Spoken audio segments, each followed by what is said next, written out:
ये कहानी एक भिखारी की है जो कि अक्सर ट्रेन में भीख मांगा करता था। एक दिन की बात है, वो रोजी की तरह ही भीख मांग रहा था।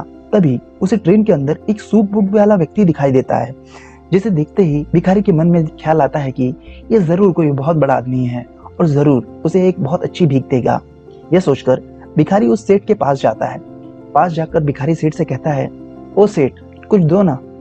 सेठ कहता है, तुम कौन हो?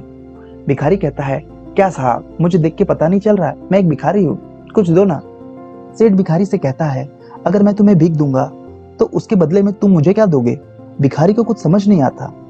वो हैरानी से सेठ से पूछता है, क्या साहब, क्यों मजाक कर रहे हो? मैं भला आपको क्या दे सकता हूँ? सेठ ने कहा, देखो भाई, मैं एक व्यापारी हूँ। मैं तब तक किसी को कुछ नहीं देता जब तक मुझे उसके बदले कुछ नहीं मिलता। उसके बाद सेठ का स्टेशन आता है और वो उतर जाता है। लेकिन सेठ की कई बातों से भिखारी सोच में पड़ जाता है और सोचने लगता है कि क्या इसीलिए उसे कम भीख मिलती है, क्योंकि वो भीख के बदले लोगों को कुछ नहीं दे पाता। फिर वो मन में सोचता है, यार मैं तो एक भिखारी हूँ, मैं आखिर किसी को क्या दे सकता हूँ।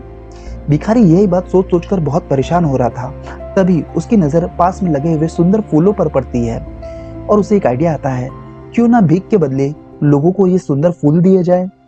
अगले दिन से भिखारी ने भीख के बदले लोगों को वो फूल देना शुरू कर दिया, जिसका नतीजा यह हुआ कि लोगों ने खुश होकर उसे ज्यादा भीख दी और उसकी भीख में काफी इजाफा होने लगा। एक दिन उसे फिर से वही सेठ ट्रेन में दिखाई देता है और वह उस सेठ के पास जाकर कहता है, सेठ, आपने मुझे पहचाना? सेठ कहता है, बोलो। भिखारी कहता है, सेठ, उस दिन मेरे पास आपको देने के लिए कुछ नहीं था, लेकिन आज कुछ है।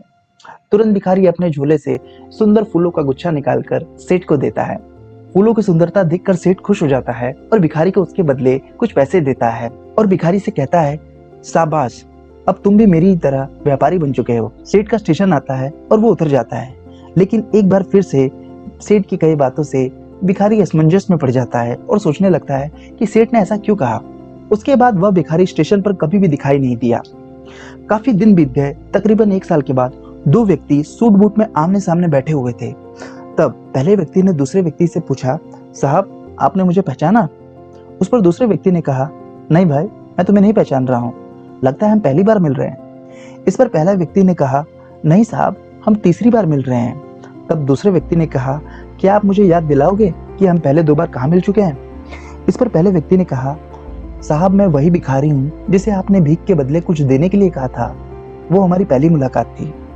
दूसरी बार आपने मुझसे कहा था कि मैं जो अब भीख के बदले फूल दे रहा हूँ, इससे मैं भी आप ही की तरह व्यापारी बन गया हूँ।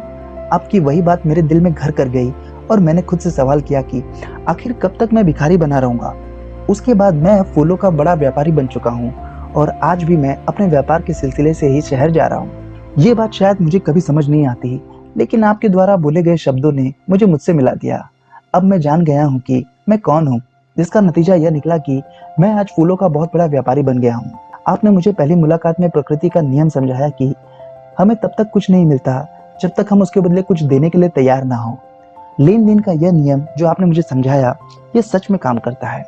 लेकिन उसके बाद भी मैं खुद को हमेशा भिखारी ही समझता रहता। अगर आपने मुझे दूसरी मुलाकात में मुझे यह एहसास नहीं कराया होता कि मैं अब व्यापारी हूँ। अब बस समझ की ही बात है। इस भिखारी ने जब तक खुद को भिखारी समझा, वो भिखारी ही बना रहा, और जब उसने खुद को व्यापारी मान लिया, वो व्यापारी बन गया। इसे हम लॉ ऑफ अट्रैक्शन भी कहते हैं।